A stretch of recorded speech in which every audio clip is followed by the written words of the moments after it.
atarudi msimu ujao kuja kuipambania Yanga yetu. Kwa hiyo habari ni kwamba Pacome Zouzoua hatutakuwa naye kwa next season, kwa sababu mimi tumuondoe, tumpe muda wa kutosha aweze. Kwa hiyo daktari akituambia ni miezi minne, ni miezi mitano, mimi sitawaambia wewe hakuna shida.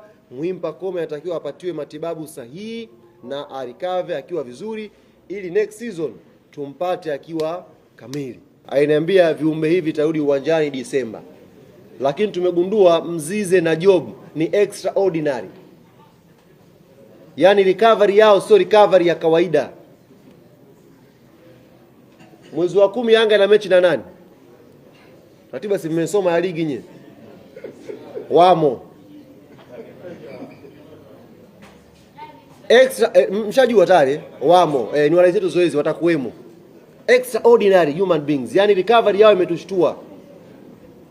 Kwa hiyo ile Disemba ilikuwa ni matarajio, ila uhalisia sasa hivi insha Allah huenda mwezi wa 10.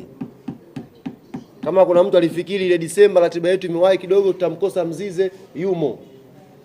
Kwa hiyo mtachagua nyie sasa. Winga ije na Albert Kangwanda au winga ije na Mzize? Halo.